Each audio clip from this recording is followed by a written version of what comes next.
안녕하세요. 2021 미얀마 쿠데타를 주제로 다루게 된 김건이라고 합니다. 일단 미얀마는 동남아시아의 인도차이나 반도와 인도 대륙 사이에 있는 나라이며 1888년 영국의 식민지가 되어 아시아의 식민지의 거점이 되었고 1948년 1월 4일에 영국에서 독립하여 국호를 버마 연방이라 하였습니다. 1989년 국호를 미얀마 연방이라고 개칭했고 2010년 11월 미얀마 연방 공화국으로 다시 개칭하였습니다. 2021 미얀마 쿠데타. 지난해 11월에 치러진 총선이 부정선거였다고 주장하며 쿠데타를 일으킨 미얀마 군부는 시민들을 2월 1일 군부 쿠데타에 반대하며 대규모 시위를 열고 시민은 불복종 운동을 벌이고 있습니다. 불복종 운동은 뭐냐면 자기 직능에서 자기 직능을 임하자는 건데 예를 들어 공무원의 본연의 임무를 하지 않음으로써 국가의 시스템을 붕괴하는 것을 뜻합니다. 그런데 2015년 선거를 치르고 민주화의 길을 걸었던 미얀마는 왜 불과 6년 만에 다시 혼란에 빠지게 되었을까요?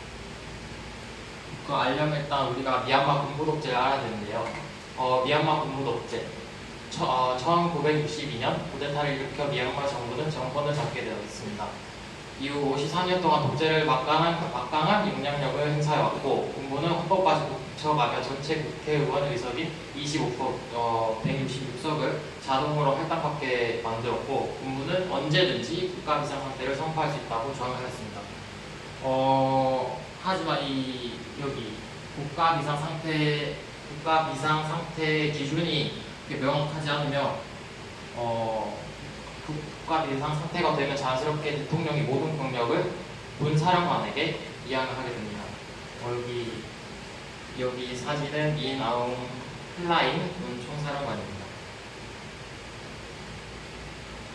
미얀마 시민들은 긴 시간 동안 포기하지 않고 군부에 저항했습니다. 이 과정에서 1988년에는 3천여 명, 2007년에는 수백 명이 총탄에 희생되었습니다.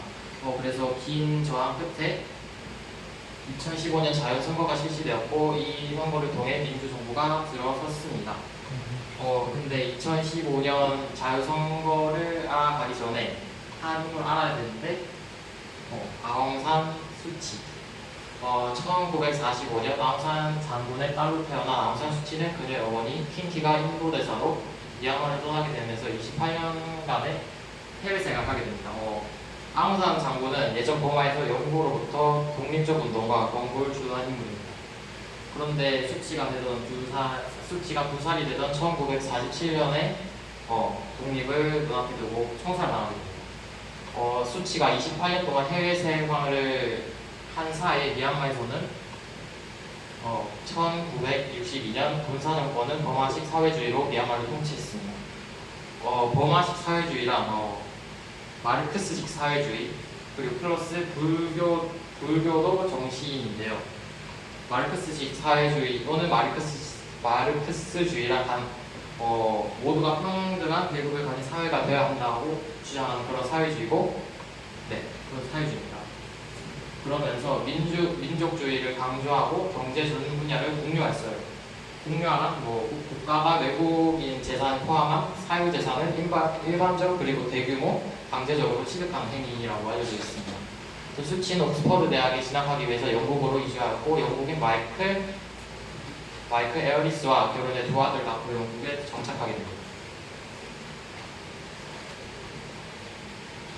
그러나 1988년 8888 항쟁으로 인해 수치 인생은 모두 바뀌게 됩니다. 888 항쟁이란 1988년 8월 8일에 일어난 민주화 운동으로 버마식 사회주의가 경제를 평탄내자 참다 못한 시민들이 저항을 했고 앞서 말했다시피 3천여 명의 이상의 군부 정권에 희생됩니다.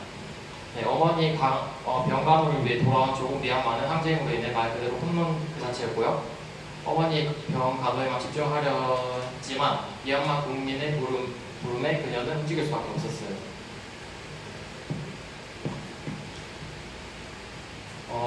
국민민주연의 NLD가 아웅산 수치가 리장 1988년 8월 26일 당시 43살이었던 수치는 오시마 공중 앞에서 연설을 했고 야당 인사들을 모아 국민민주연맹 NLD를 창설하고 의장이 됩니다. 1989년 첫 가택연금 때 군사정권은 그녀에게 해외로 떠난다면 자유를 주겠다고 했으나 그녀는 거부를 하고 사업을 택합니다. 1990년 총선에서 그녀가 이끄는 NLD 당이 압승을 거뒀지만 군사정부는 선거묘를 선언했고 급기야 NLD 당원 수백 명을 구금하고 이후 15년 동안 그녀를 수차례 가택연금을 했습니다.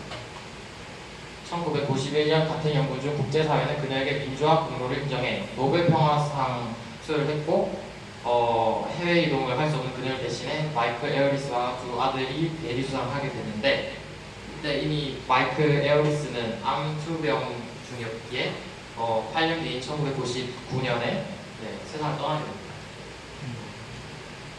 2010년 국제사회는 눈치를 보던 미얀마 군부 정권이 수치 구금을 해제하게 됩니다. 가택연금에서 풀려난 그녀는 2012년 국회의원 보궐선거에 출마해 당선을 하고 그녀가 이끄는 NLD 당도 45석 중 45석 중 43석을 차지 압승을 거둡니다.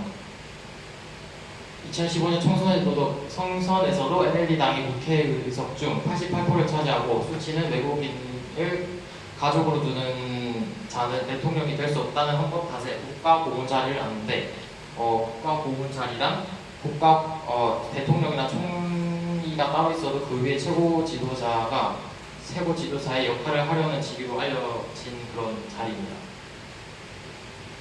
수치가 남긴 말이 있는데요. 공포로부터의 자유. 부패한 권력은 권력이 아니라 공포다. 권력을 잃을지도 모른다는 공포는 권력을 휘두르는 자를 부패시키고 권력의 채찍에 대한 공포는 복종하는 사람을 타락시킨다. 라는 말을 남겼습니다. 민주정부. 이제 암소수를 알아봤으니까 2025년 어떻게 됐냐면 실패했어요. 민주정부는 군부가 바꿔놓은 헌법을 개정하는데 실패했고 그래서 어떻게 됐을까요?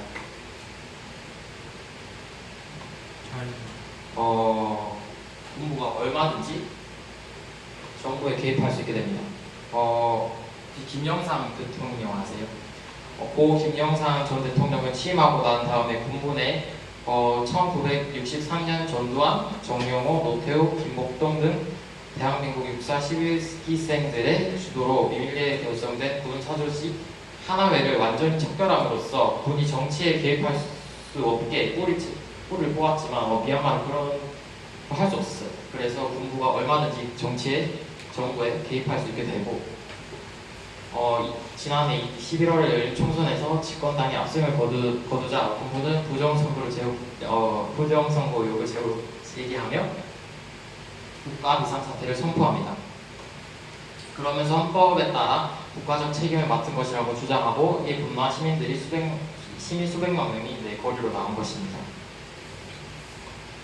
세이브 미얀마 현재까지야 220명의 사용자가 나온 가운데 트위터, 틱톡과 같은 SNS에 세이브 미얀마라는 해시태그를 달며 캠페인을 진행해줍니다.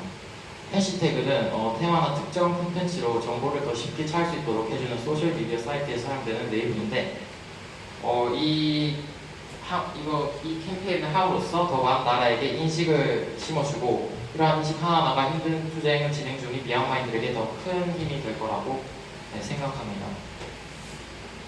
이건 자료고요. 들어주셔서 감사합니다.